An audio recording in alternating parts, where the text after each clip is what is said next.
Subscribe करें सबा fairy tales.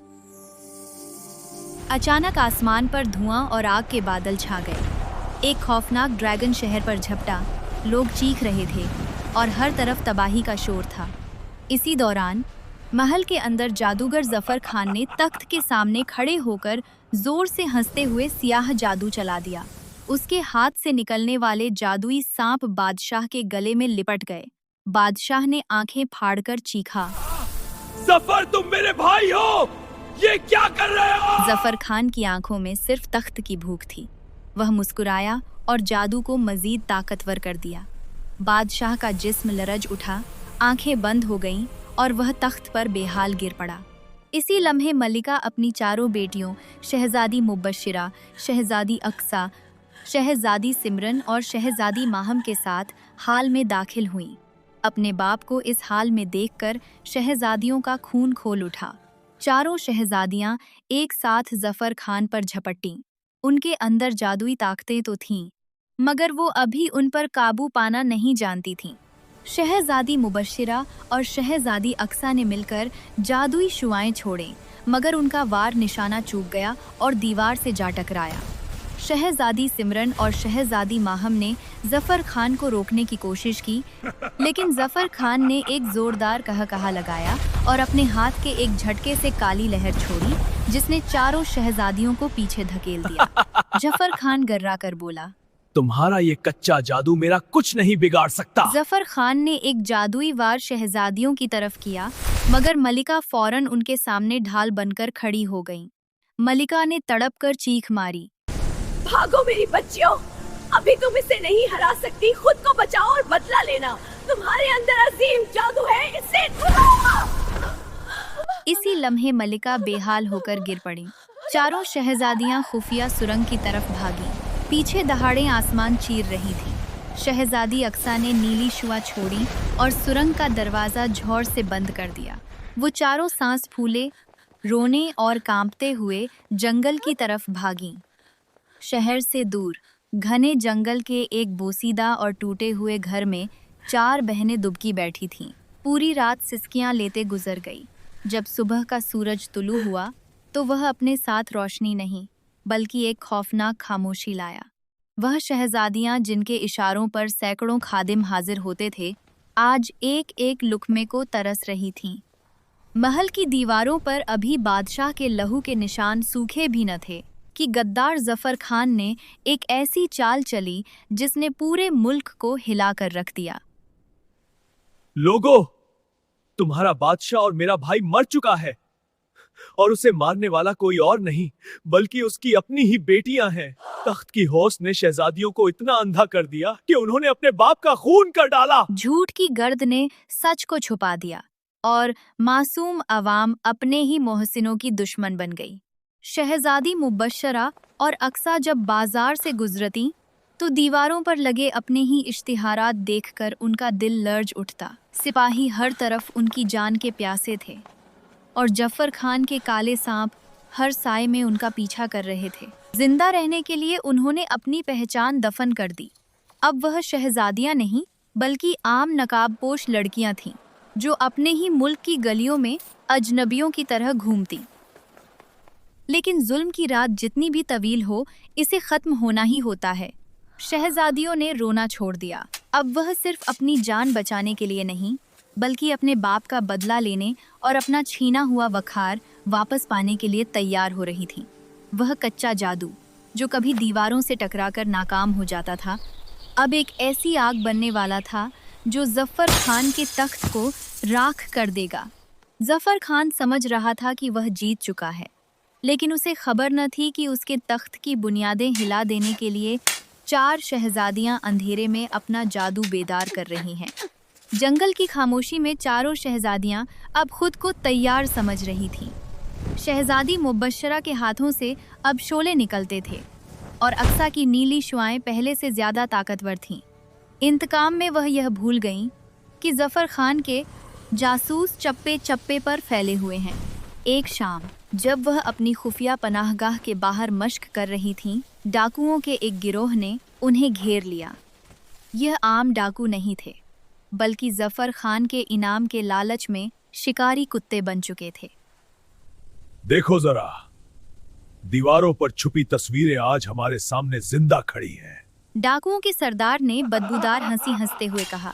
शहजादी सिमरन और माहम ने बहादुरी से मुकाबला किया, जादुई लहरें छोड़ी, लेकिन उनकी ताकत अभी मुकम्मल बेदार नहीं हुई थी।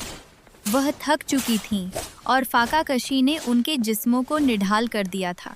डाकुओं ने जादू का तोड़ करने वाले खास आहनी जाल उन पर फेंक दिए। शहजादियां बेबस हो गईं। उनका जादू इन जालों के सामने दम इन्हें तोड़ गया। जिंदा जफर खान के पास ले चलो। हमारी 7 नस्लें इस इनाम से ऐश करेंगी। डाकू अभी इन सिसकती हुई शहजादियों को घसीट कर ले जाने ही वाले थे कि अचानक घोड़ों के टापों की आवाज ने जंगल का सुकून बर्बाद कर दिया। 4 घुड़सवार, ये पड़ोसी मुल्क के शहजादे थे जो शिकार की गरज से सरहद पार कर आए थे।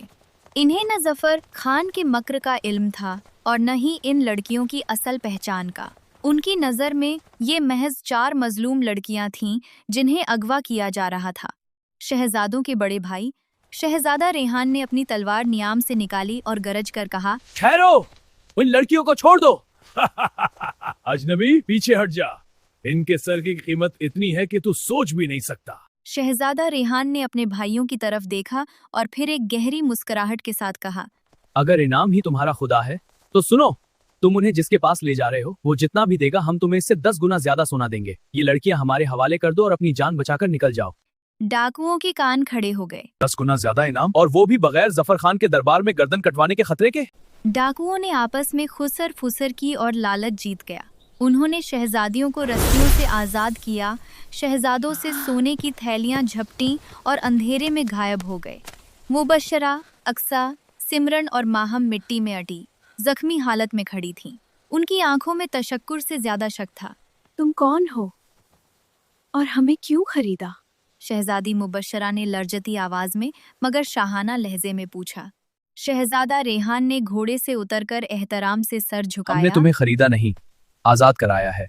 हमारे नजदीक औरत की आबरू का कोई सौदा नहीं होता। तुम जो कोई भी हो, अब महफूज हो। शहजादियां खामोश रहीं। वह सच नहीं बता सकती थीं क्योंकि वह नहीं जानती थीं कि ये अजनबी दोस्त हैं या कोई नया जाल। उधर शहजादे इन लड़कियों की आंखों में छुपी गैर मामूली चमक और उनके शाहाना अंदाज़ा को देखकर हैरान थे कि ये आम लड़कियां तो हरगिज़ नहीं लगतीं। अचानक आसमान गरज उठा, तेज़ हवा चली और एक लम्हे में बारिश शुरू हो गई। जंगल की पत्तियां झूम उठीं, मिट्टी की खुशबू उड़ने लगी और चारों तरफ अंधेरा छा गया। शहजादा रेहान ने आसमान की तरफ देखा। भाइयों, रात हो चुकी है और ये बारिश, घर वापस जाने में कम से कम 2 घंटे लगेंगे। इस अंधेरे और कीचड़ में घोड़े भी फसल सकते हैं। उसने अपने भाइयों की तरफ देखा। क्या कोई जगह है जहां हम रात गुजार सकें? शहजादी मुबशरा ने अपनी बहनों की तरफ एक तेज नजर डाली। उनकी आंखों में शक था। हमारा एक छोटा सा घर यहाँ से थोड़ा आगे जंगल में है। तुम लोगों ने हमारी जान बचाई है। एक रात के लिए वहाँ रह सकते हो। शहजादा रेहान ने मुस्कुराते शुक्र है। हुए सर हिलाया। हम तुम पर जोर नहीं डालेंगे। अगर तुम्हें कोई खतरा लगे तो हम अभी चले जाएंगे। शहजादी अक्सा ने आहिस्ता से मुबशरा का हाथ पकड़ लिया। उन्होंने हमारे लिए लड़ाई की है, सिर्फ एक रात की बात है। शहजादों ने फौरन एक दूसरे को इशारा किया। शहजादा रेहान ने सबसे पहले मुबशरा की तरफ हाथ बढ़ाया। वह एहतराम से झुका और अपने घोड़े की तरफ इशारा किया। इजाज़त हो तो मैं तुम्हें उठा लूं। मुबशरा ने एक लम्हा हिचकिचाया, फिर आहिस्ता से उसका हाथ पकड़ लिया। रेहान ने एक हल्का सा झटका देकर उसे अपने सामने घोड़े पर बिठा लिया। उसका बाजू मुबशरा की कमर के गिर्द मजबूती से लिपटा हुआ था ताकि वह न गिरे। इसी तरह शहजादा अरमान ने शहजादी अक्सा को, शहजादा त्योंग ने सिमरन को और शहजादा अनुज ने माहम को अपने घोड़ों पर बिठाया। हर शहजादे ने बहुत एहतियात से किया। बारिश अब तूफान बन चुकी थी। बिजली की चमक में जंगल के दरख्त रक्स कर रहे थे। घोड़ा एक कीचड़ वाले हिस्से में फिसल गया। मुबशिरा का जिस्म लुढ़का तो रिहान ने फौरन उसे अपने सीने से लगा लिया। मुबशिरा की आंखें फैल गईं। उसके दिल में एक अजीब सी गर्मी फैल गई। पीछे अक्सा ने शहजादा अरमान से पूछा, तुम लोग हमें घर पहुंचाकर चले जाओगे ना? कोई और मुतालिबा नहीं? मुतालिबा? बस एक प्याला गरम चाय और खुश्क जगह, बाकी कुछ नहीं। हम शहजादे हैं, गुलाम नहीं। शहजादी सिमरन ने शहजादा त्योंग के कंधे पर सर टेक दिया। वह थक चुकी थी। शहजादा त्योंग ने अपना छोटा सा ये रख चादर इसके सर पर डाल दिया। ठंड लग रही है ना, ये रख लो। माहम ने फैज से आहिस्ता से कहा, तुम लोग वाकई अच्छे लगते हो। तकरीबन आधा घंटा बाद वो घर के सामने पहुंच गए। बाहर तूफान था, मगर अंदर चारों शहजादे इन लड़कियों की खामोशी को तोड़ने की कोशिश कर रहे थे। वह अब भी उन्हें आम देहाती समझ रहे थे। ये रख ले, हम सिपाही हैं, ठंड और जख्म सहना जानते हैं, आप नहीं। शुक्रिया, पर कुछ बोझ इंसान को अकेले ही उठाने पड़ते हैं। तुम्हारा ये नीला जादू कमाल है। क्या ये हमें भस्म करने के लिए है? डर नहीं लगा? जिनका दिल साफ हो वो डरते नहीं। ये पी ले। मुझे भूख नहीं। झूठ बोलना आपको आता नहीं, भूख आपके चेहरे से जाहिर है। काश दुनिया में सब आप जैसे सादा दिल होते। तुम बहुत बहादुर लड़की हो। अब इस परिंदे की तरह मुस्कुरा दो। मैं अपने खानदान को दोबारा टूटते नहीं देख सकती। रात गहरी हो रही थी जब अचानक बाहर से किसी घोड़े के हिनाने की आवाज़ आई। शहजादे फौरन अलर्ट हो गए और अपनी तलवारें संभाल लीं। शहजादियों ने भी अपने हाथ जादू के लिए तैयार कर लिए। लेकिन जब दरवाज़ा खुला तो सामने कोई दुश्मन नहीं बल्कि एक बूढ़ा शख्स था जो बुरी तरह जख्मी था। उस बूढ़े ने मुबशिरा को देखते ही पहचान लिया। शहजादी, जफर खान को पता चल गया है कि आप जिंदा हैं। वो अपने काले सांपों के साथ यहाँ पहुँचने वाला है। यह सुनते ही शहजादों के कान खड़े हो गए।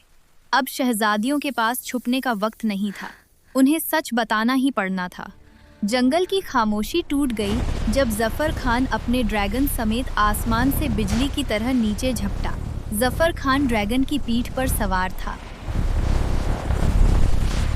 तो मेरी छोटी शहजादियां यहाँ छुपी है। शहजादे फौरन ढाल बनकर सामने आ गए, मगर जादू की हदत उनकी तलवारों को सुर्ख कर रही थी। शहजादियों ने जादुई लहरें छोड़ें, लेकिन जफर खान हंसते हुए हर वार को हवा में उड़ा देता। वह नाकाबिले शिकस्त लग रहा था। अचानक ड्रैगन ने एक जोरदार झटका लिया, जिससे जफर खान के सीने पर छुपा नीला लॉकेट लिबास से बाहर निकल आया। जैसे ही लॉकेट बाहर निकला, माहम की नजर उस पर पड़ी। वो देखो, जब तक वो लॉकेट सलामत है उसे कोई नहीं मार सकता। जफर खान ने घबराकर लॉकेट छुपाना चाहा, मगर अब देर हो चुकी थी। रिहान अभी, मुबशिरा चिल्लाई। रिहान ने मुबशिरा को सहारा देकर घोड़े से फजा में उछाला। हवा में मुअल्लक होते ही मुबशिरा ने अपनी पूरी ताकत समेटकर एक दहकता हुआ जादुई नेज़ा सीधा लॉकेट की तरफ फेंका। ऐन उसी वक्त अक्सा ने अपनी नीली शुआ से जफर खान के हाथ जकड़ लिए। नेज़ा लॉकेट से टकराया और वह शीशे की तरह किरची हो गया। एक जोरदार धमाका हुआ, काला धुआं उठा और जफर खान अपने ड्रैगन समेत राख बनकर हवा में बिखर गया। जुल्म की रात खत्म हुई। शहजादियां महल वापस पहुंची तो अवाम ने आंसुओं के साथ उनका इस्तकबाल किया। अगरचे वालिदैन अब इस दुनिया में नहीं थे, मगर उनकी दी हुई तरबियत और जादू ने शहजादियों को सुरखरू कर दिया था। महल को दुल्हन की तरह सजाया गया। चारों शहजादियों की शादियां उन बहादुर शहजादों से हुईं जिन्होंने मुश्किल वक्त में उनका साथ दिया था। पूरे मुल्क में कई दिन तक चिरागां रहा और मिठाइयाँ बांटी गईं। कुछ साल बाद महल का वही हॉल जहाँ कभी खून बहा था, अब बच्चों के कहकहों से गूंज रहा था। मुबशिरा और रिहान तख्त पर बैठे मुस्कुरा रहे थे। उनकी छोटी बेटी हवा में जादुई तितलियाँ उड़ा रही थीं, जबकि अक्सा, सिमरन और माहम के बच्चे बाग में जादुई गेंदों से खेल रहे थे। शहजादे अपने बच्चों को उनकी मानों की बहादुरी के किस्से सुनाते कि कैसे 4 लड़कियों ने तन्हा एक जालिम जादूगर और ड्रैगन को शिकस्त दी। बाप दादा की सल्तनत अब पहले से ज़्यादा खुशहाल थी। चारों बहनें और उनके शौहर एक साथ बैठे ढलते सूरज को देख रहे थे। अब कोई खौफ नहीं था, सिर्फ सुकून था, और वह सब एक बड़ी खुशहाल फैमिली की तरह हमेशा हंसी खुशी रहने लगे। अगर आपको वीडियो अच्छी लगी तो लाइक, कमेंट्स और सब्सक्राइब जरूर करें। मिलते हैं अगली वीडियो में। अल्लाह हाफिज।